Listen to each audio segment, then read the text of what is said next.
My name is Bob McDonald. I'm the Executive Director for the Department of Public Health and Environment.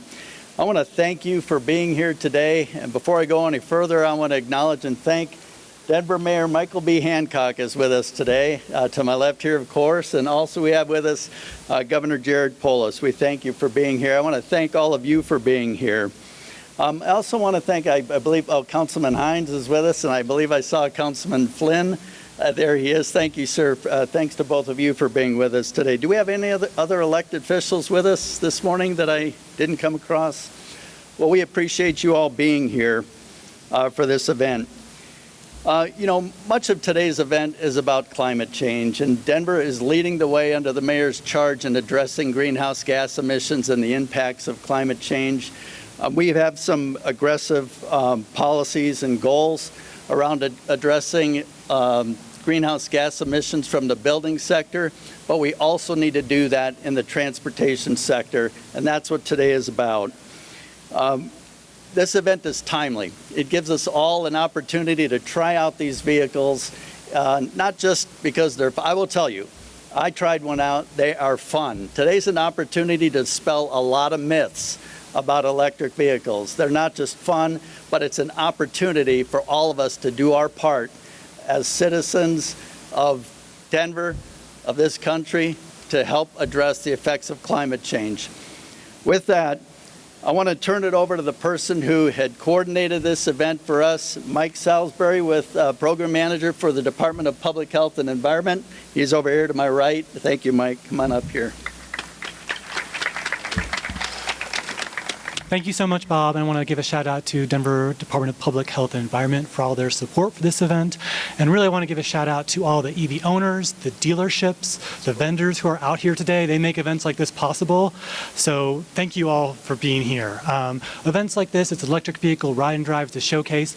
They're really important because while EVs are picking up pace and getting more sales, a lot of people still aren't very familiar with EVs. So with an event like this today, we have EV owners talking and enthusiastically sharing their stories. We have the dealerships offering test drives to the general public, and through that, people are going to get firsthand knowledge about EVs and realize how cool they are. But the coolest thing about this event today, the first 100 test drives get a free Civic Center Eats lunch, so I highly recommend that. And it is now my honor to introduce to you another EV fan and supporter, Denver Mayor Michael B. Hancock. Thanks, Mike. Thank you. Thanks, Mike. And Governor, I want to tell you, I apologize for having taken my jacket off, but this is the second press event in this very spot, under this very sun, that we've held in the last 10 minutes. But I want to thank you for being here, and I want to thank everyone for being here for this electric vehicle showcase and ride and drive event.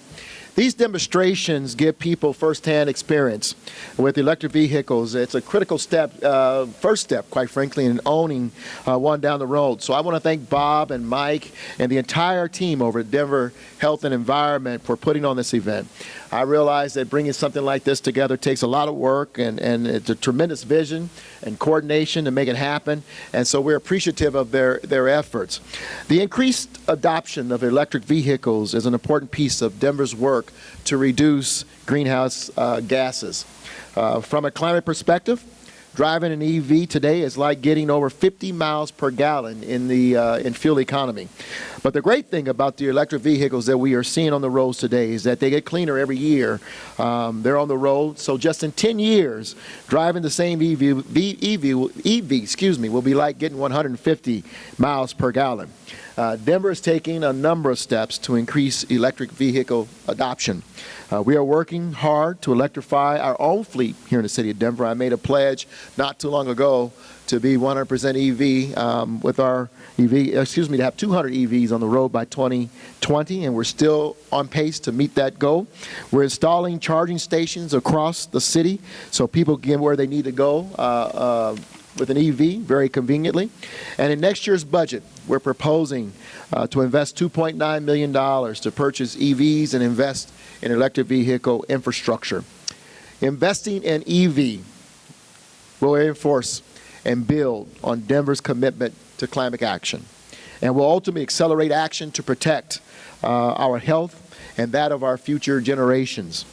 With the right policies and investments today, Denver can reduce climate pollution and build healthy communities that are resilient in the face of climate risk. And we know how important that is. In the fact that it's September 19th and it feels like it's over 90 degrees right now. And so I want to thank you all for being here. Thank you, as Mike pointed out, to all of the participating dealers with EVs. And Governor, as I bring you to the podium, I want to share with you that an Uber picked me up in San Diego not too long ago. It was a Tesla EV, of course, and it was one with the butterfly doors, pretty cool. But it was also autonomous. And while we rode on the highway, the driver put the autonomous vehicle mechanism in drive. It works, thankfully. But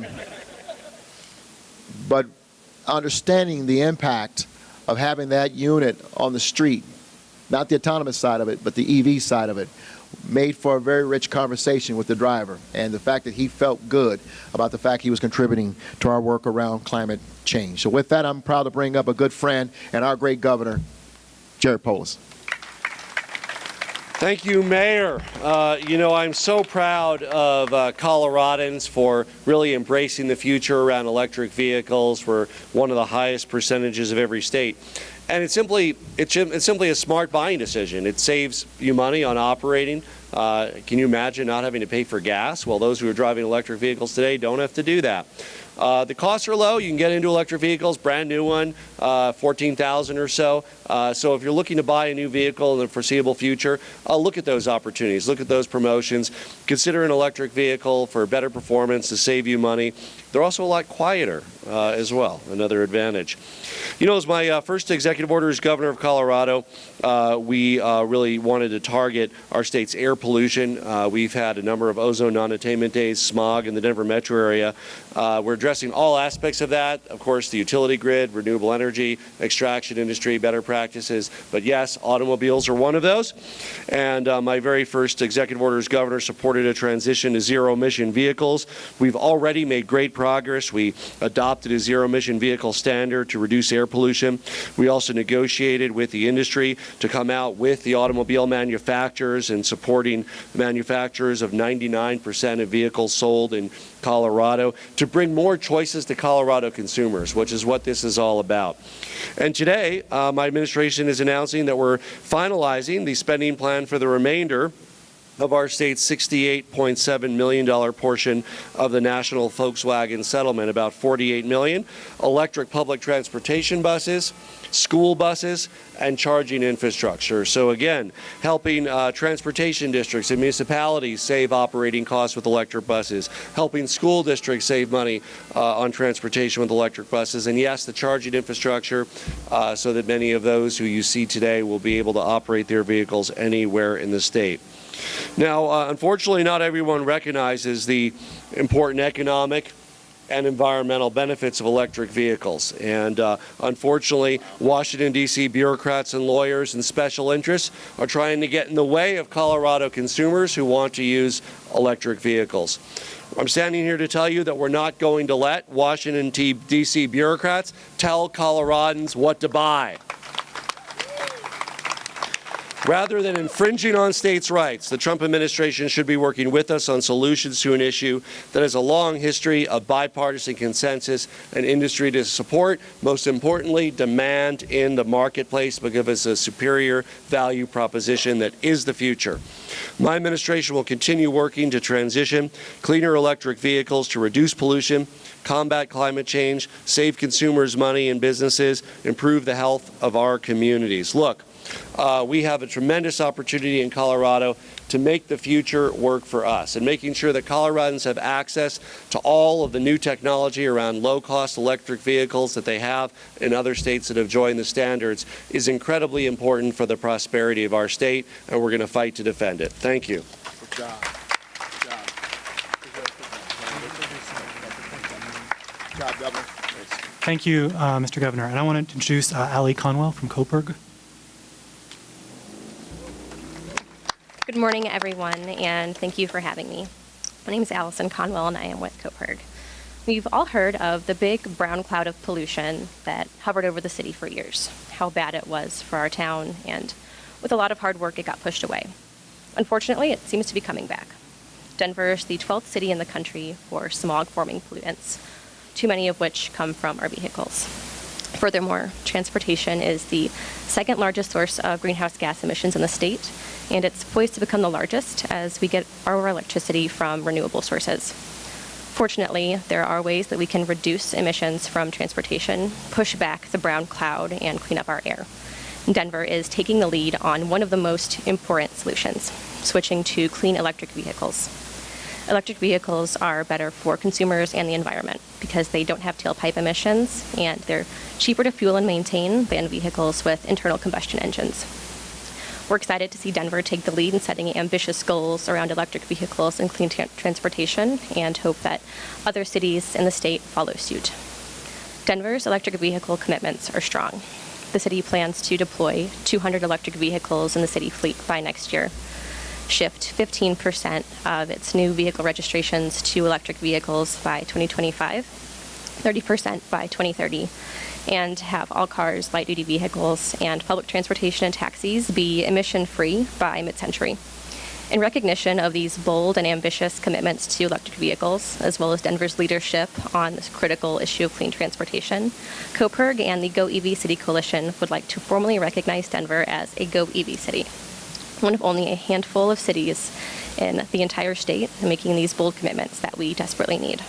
So thank you, Mayor Hancock, for your leadership on electric vehicles, and thank you, Governor Polis, for setting an ambitious statewide course.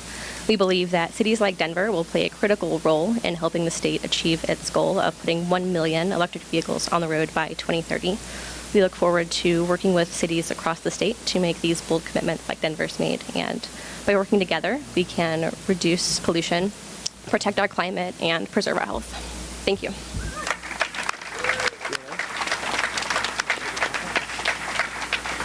Thank you, Allie, and thank you again, everyone, for coming out today. Please stick around. It's going to be a great event. We have dealerships offering test drives: Nissan, Kia, BMW, Tesla, Green Eyed Motors, Chevy. We even have a hydrogen vehicle from Toyota, and there's electric bikes. So it's going to be a great event, so please stick around. Thank you very much so much for being here today. Thank you, Governor. Thank you, Mayor.